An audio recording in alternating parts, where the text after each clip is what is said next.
We're here at Tesla Takeover, and Farzad just hosted an amazing panel. It brings out the best in every speaker, talking about the future of Tesla, not just 3 years, but 5 years and 10 years from now. So I don't know much about Master Plan Part 3, but I do know that Farzad is an inspirational speaker, has great insights, worked in Tesla before. We're here at the Tesla tent. According to the Tesla team, this is their first time coming to Tesla Takeover. So hopefully more to come. Today, we have so many videos, talks covering other automakers. We want to find out, does it help or hurt other automakers to work with Tesla? So click subscribe and stay updated to more videos on Tesla. Farzad, what's new for you?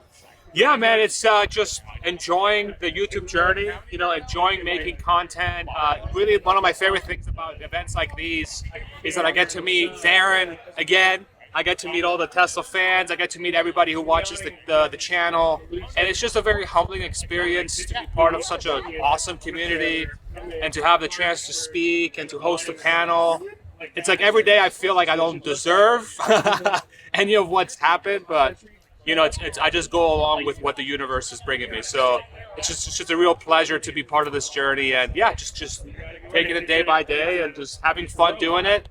And as long as it's fun, I'm gonna keep doing it. So it's been a blast. You're an inspiration to many. Thank you for paving the way for more of us. Jim Farley has been a pioneer in actually starting to work with Tesla more publicly, adopting North America charging standard, working Tesla superchargers. Yeah. If you were a Ford investor, how should you feel? Well, I think what's interesting about being an investor in Ford is that I'm curious how many of them have a sort of thought process for the future. How much are they thinking about the future of the company?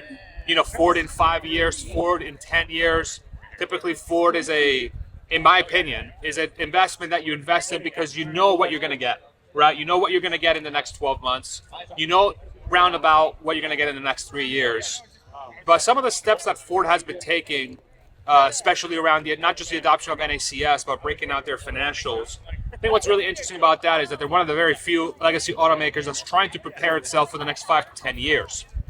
So from a standpoint of getting the ball rolling, they're really doing more than anybody else, in my opinion. But that has to be followed by execution. And we all know that execution is sort of a different thing.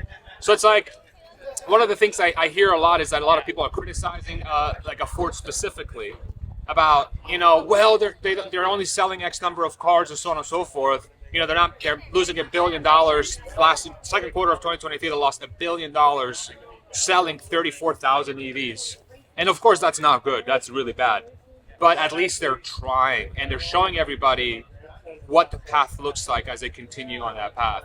So, I've been very complimentary of Ford. I've been very complimentary of Jim Farley, and I continue to be complimentary because of that. And as an investor, really the question becomes, is what Ford doing from an execution perspective aligns with the vision that they've set for what the company is going to look like in the next 5 to 10 years?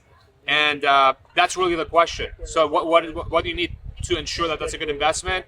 Making sure that the leadership is constantly focused on that and making sure that they are constantly executing against that vision. And then secondarily, that they're hiring the right talent to execute against that mission.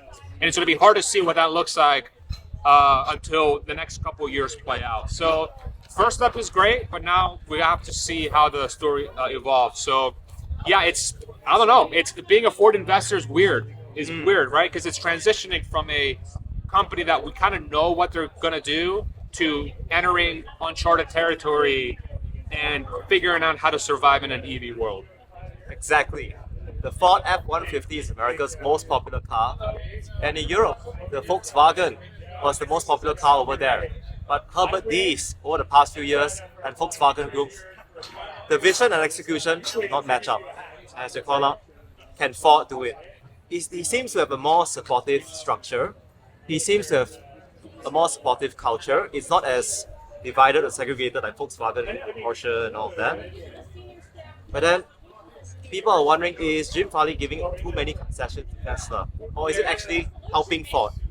Yeah, I mean, I don't see how Ford survives in the future without without partnering with Tesla in some way, especially if they're not able to create their own technologies for which they are sort of jumping on the Tesla bandwagon for, right? So like let me frame it a different way.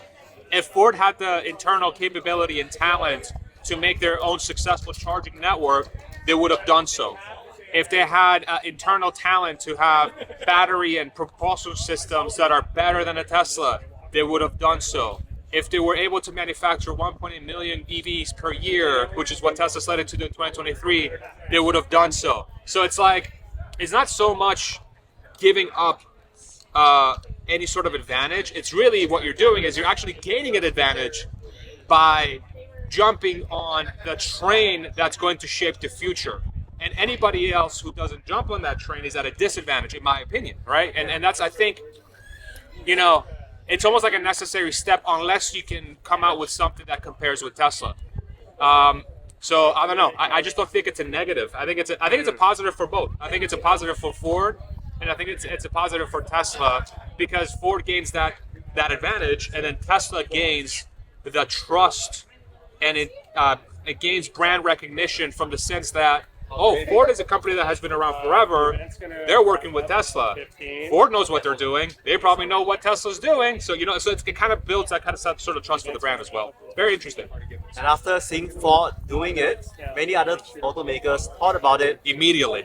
Some immediately, some still thinking about it, but industry has moved. And now with this movement in industry, they're not all in. So they just formed another charging network alliance in the US. So are other automakers right to be skeptical in working with Elon Musk and Tesla? So why would they be skeptical? What's the thought process?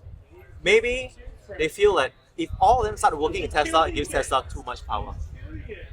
Yeah, but again, I think it goes back to the point of if you haven't been able to sort of get yourself in a situation where you can leapfrog Tesla or be with Tesla, the only skepticism you would have with partnering with Tesla is egotistical in nature, in my opinion. I don't think it's any sort of business savvy whatsoever. Maybe the use case can't be made, and this is where it doesn't make any sense that they should be skeptical, because it might be okay. Well, we're gonna give them too much power. They're gonna get to control the charging experience, and now the thing that customers are most looking forward to, an EV outside of cost, it'll get solved, and so. We're going to be up in arms. We're going to have a problem with that. But think about the alternative. If you don't do that, you die. Because you haven't come out with a charging network so far that I've seen that actually lines up with what Tesla's able to execute against, right? So maybe this new partnership with that all these 7 automakers that came out with, what was last week, I guess, or the last few days, right. Perhaps that gets them closer, but whose plug are they using? Tesla's, right? That's going to be part of that charging network, plus CCS. But Tesla's is really the enabler in ensuring that you have a low cost, very reliable, really maximized for lowest cost and highest performance, which of course will allow you to lower your costs. It's like you waited too long. So at this point, as a business leader, you don't really get to pick and choose between we're giving them too much power. You either jump on the bandwagon and survive, or you die. And unfortunately, it's that simple in my opinion. So, yeah. So great points of view here. And I know you were trying to reach out to Jim Farley to hopefully be on your channel. Yeah, that'd be awesome. Jim, if you're watching this, now's the time. Yes. You are a leader. Now's the time. Be the first. There's only one first. Yeah. So imagine. Marry who? Imagine if you had the ear of the CEOs of Volkswagen, of Toyota, of BYD, and they're asking you, Farzad, how should we work with Tesla? Should we go quick or take it one step at a time? I mean, I think the answer is pretty self-explanatory there, right? So if you go slow, you're already behind from a volume production perspective. And again, these are legacy automakers that, from everything that I heard, theoretically had the know-how and the expertise to mass produce EVs profitably. It has not come to fruition yet from a legacy automaker. Even from a new automaker, even BYD, who's the second largest EV seller in the world, they're not profitable with their EVs. And the only reason they're profitable is because they have a gas car business that's making them profitable, right? So no one really has been able to achieve profitability at scale with an EV. So if you go slow, you're giving up two you have two major disadvantages. You don't have the volume, and you don't have the necessary technology to sell the volume. So go fast somewhere. Start going fast. If I had the ear of the CEOs, I would say whatever you can do to lower the cost and make the charging experience for the EV as good as possible yesterday, go as hard as you can into that, because the alternative means you will not have a product that people will purchase. And if you don't have a product that people will purchase, you will die as a company.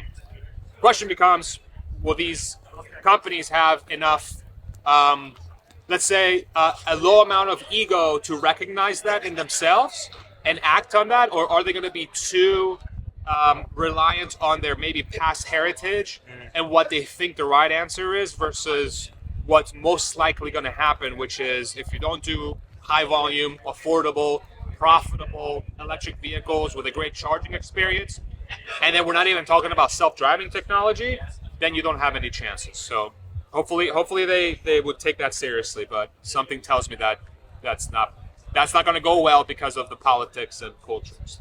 Politics and culture. Yeah. Some of these other automakers probably already know the answer, but what they need to do is follow from Farzad's lead. When he wants to do something, he commits. I try to, anyway. Yeah. So I want all of you to commit subscribing to Farzad on Twitter, now known as X. How dare you say Twitter, my Yeah, God. so please X him so that he will X you back one day. That's right. Thank you so much for your insights. Thank you for having me, man. If you found this video useful, please click the like button and hit subscribe to stay updated to more videos Subscribe, on Tesla. like, subscribe right now. Thank you, I'm Farzad. coming to your house if you don't. Like and subscribe.